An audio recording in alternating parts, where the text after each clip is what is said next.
காற்று வீசும்போது திசைகள் கிடையாது.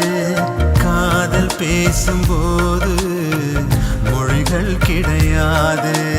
பேசும் வார்த்தை போல மௌனம் புரியாது.